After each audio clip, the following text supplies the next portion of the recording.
Hi friends, welcomes to Amina சமையல். நாம் இன்றைக்கி பால் கொழுக்கட்டை தாங்க பண்ண போகிறோம். பால் கொழுக்கட்டைனா எல்லாத்துக்குமே ரொம்ப பிடிக்கும். பால் கொழுக்கட்டை பண்ணுறதுக்கு நான் தேவையான பொருட்கள் எடுத்து வச்சுருக்கிறேன். ஒரு டம்ளர் பாருங்கள், இந்த டம்ளரில் ஒரு டம்ளருக்கு இடியாப்ப மாவு எடுத்திருக்கேன். இடியாப்ப மாவு இல்லைன்னா நீங்கள் கொழுக்கட்டை மாவு கூட யூஸ் பண்ணிக்கலாம். இதோட 2 கப் காய்ச்சின பால், நார்மலாக நம்ம வீட்டில் யூஸ் பண்ணுற பால், 2 கப் தேங்காய் பால், நல்லா திக் தேங்காய் பால் எடுத்துக்கோங்க. இதோட 2 ஏலக்காய், 1 கப் சர்க்கரை, தேங்காய் துருவல் கொஞ்சம். இப்போ நான் போட்டிருந்த 1 கப் டம்ளர் இடியாப்ப மாவில் கொஞ்சமாக உப்பு ஆட் பண்ணிக்கோங்க. ஒரு பிஞ்சு போல் ஆட் பண்ணி நல்லா கலந்து விட்டுக்கோங்க.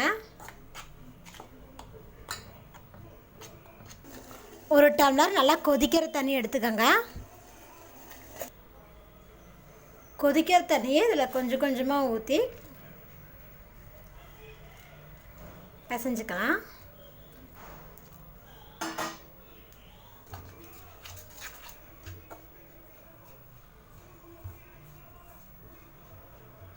நீங்கள் கொதிக்கிற தண்ணி ஊற்றும் போது மாவு நல்லா சாஃப்டாக இருக்கும்.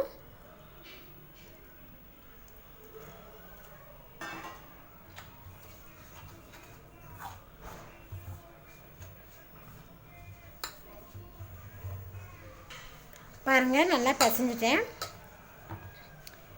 இது ஒரு 2 நிமிஷம் ஆறட்டும். ஆறுனதும் நம்ம நல்லா மாவு இன்னும் கொஞ்சம் நல்லா பிசைஞ்சிட்டு உருண்டை பிடிச்சிடலாம். மாவு பாருங்கள், இந்த மாதிரி சப்பாத்திக்கு பிசைகிற மாதிரி பிசைஞ்சு வச்சுக்கோங்க. இப்போ இதில் கொஞ்சமாக எடுங்க. கையில் வச்சு நல்லா உருண்டை பிடிங்க.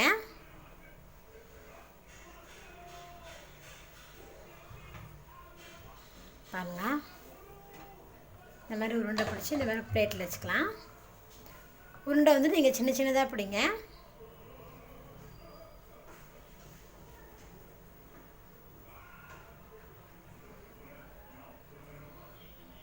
பாருங்கள்,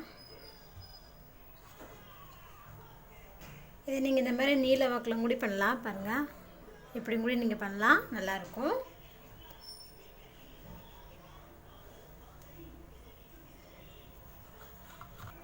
உருண்டை பிடிக்கிறதுக்காக கொஞ்சம் டைம் எடுக்கும். பாருங்கள், எல்லாத்தையும் குட்டி குட்டி பால்ஸ் மாதிரி உருண்டை பிடிச்சாச்சு.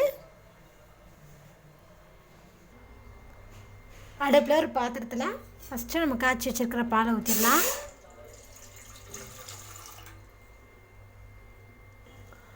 பால் பாருங்கள் நல்லா கொதிச்சிட்ருக்குது. இப்போ இதில் நம்ம தேங்காய் பால் ஊற்றிடலாம். பாருங்கள், தேங்காய் பால் பால்லாம் நல்லா கொதிச்சிட்ருக்கு. இப்போ நம்ம எடுத்து வச்சுருக்கிற 1 கப் சுகரை இதில் ஆட் பண்ணிடலாம்.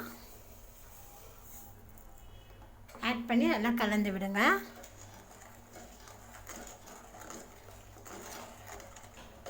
பாருங்கள், சர்க்கரை நல்லா பாலோட கரைஞ்சிருச்சு. இப்போ நம்ம கொழுக்கட்டையை போட்டுடலாம். நல்லா கொதிச்சுட்ருக்கும் போது தான் நம்ம போடணும், அப்போ தான் அது உடையாது. கொஞ்சம் கொஞ்சமாக போடுங்க.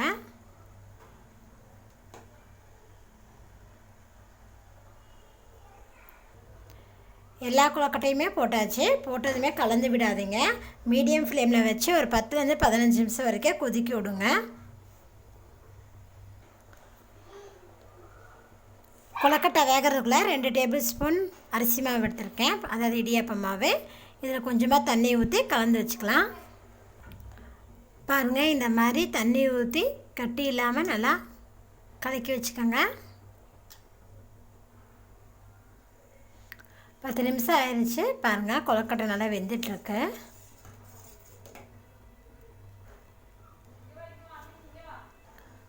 பாருங்கள், இப்போ லிக்யூடாக தானே இருக்குது. நம்ம இப்போ அரிசி மாவு கலந்த தண்ணி ஊற்றுனதுமே கொஞ்சம் திக்னஸ் கிடைக்கும். அதுக்காக தான் நம்ம இந்த அரிசி மாவு தண்ணி ஊற்றுறோம்.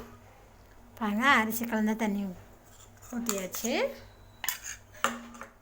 இப்போ நல்லா கலந்து விடுங்க.